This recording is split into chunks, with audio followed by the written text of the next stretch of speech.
नमस्कार, हर्ष न्यूज के तेज गति वाली बुलेटिन छत्तीसगढ़ रफ्तार में आपका स्वागत है।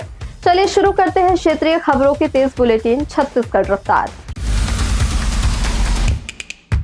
छत्तीसगढ़ के नारायणपुर में जिला बल के जवान ने अपनी सर्विस राइफल से खुद को गोली मार दी। अस्पताल ले जाने से पहले ही जवान की मौत हो गई। गोली जवान के सिर के दाहिने हिस्से यानी कनपट्टी में लगी।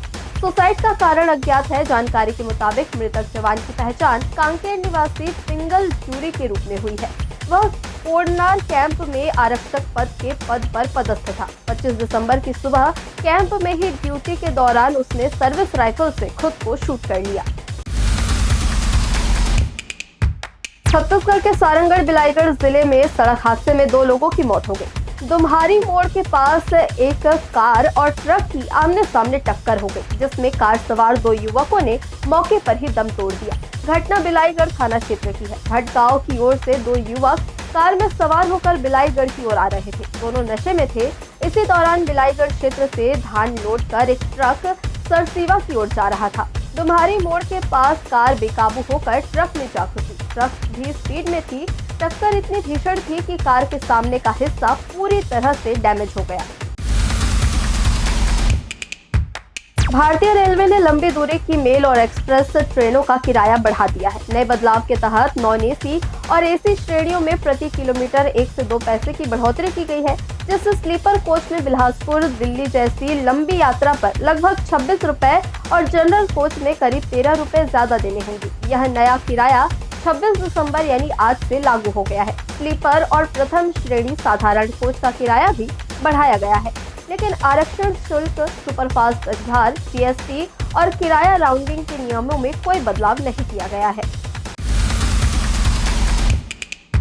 दुर्ग जिले में नाबालिग से रेप का मामला सामने आया है, जहां बेटी के बीमार होने पर मां ने बेमेतरा जिले के एक बैगा को झाड़ फूंक के लिए बुलाया। 22 दिसंबर को बैगा घर पहुंचा और नाबालिग की स्थिति देखकर बाहरी हवा का साया बताया। फिर झाड़ फूंक का नाटक करने लगा। इसके बाद नींबू फेंकने का बहाना बनाकर अपने साथ घर से दूर ले गया। आरोपी बैगा परमेश्वर बघेल पीड़िता को अपने साथ एक नर्सरी ले गया, जहां उसने डरा धमकाकर वारदात को अंजाम दिया। डर से लड़की 2 दिन चुप रही, फिर अपनी मां को पूरी बात बताई, जिसके बाद एफआईआर दर्ज की गई।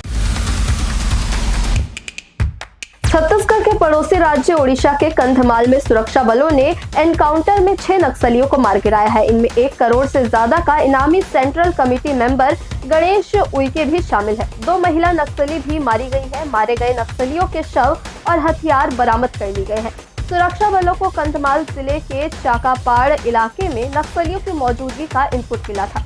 इसी इनपुट के आधार पर 23 टीमों को ऑपरेशन के लिए भेजा गया। इनमें 20 स्पेशल ऑपरेशंस ग्रुप, 2 सीआरपीएफ और 1 बीएसएफ टीम शामिल थी।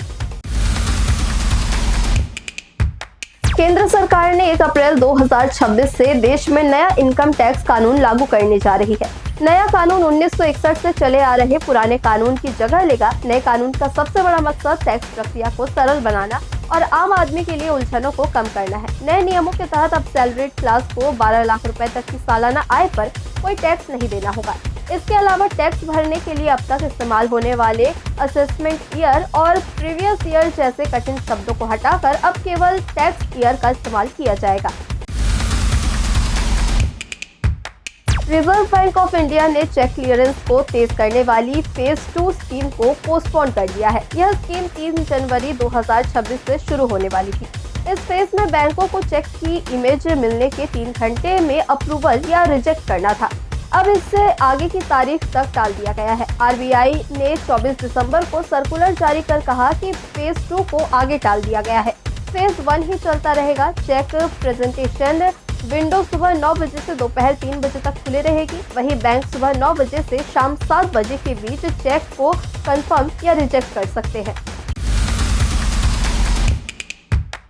छत्तीसगढ़ के पूर्व मुख्यमंत्री भूपेश बघेल ने कहा था कि कथावाचक प्रदीप मिश्रा और धीरेन्द्र शास्त्री अंधविश्वास फैला रहे हैं। देश में हिंदू कभी खतरे में ही नहीं था। अब पंडित धीरेन्द्र शास्त्री ने भूपेश बघेल के बयान पर पलटवार किया है। धीरेन्द्र शास्त्री ने कहा कि अगर हिंदू समाज को जोड़ना, भक्ति का प्रचार प्रसार करना और राष्ट्रवाद के प्रति लोगों को जागरूक करना अंधविश्वास है, तो जिन्हें यह अंधविश्वास लगता है उन्हें देश छोड़ देना चाहिए। उन्होंने कहा कि वे नेता नहीं है, इसलिए आमतौर पर राजनीतिक बयानों पर प्रतिक्रिया नहीं देते, लेकिन इस मुद्दे पर अपनी बात रखना जरूरी था। छत्तीसगढ़ रफ्तार की आज की बुलेटिन में बस इतना ही। अपने आसपास की खबरों से जुड़े रहने के लिए हमेशा बने रहे हर्ष न्यूज के साथ। नमस्कार।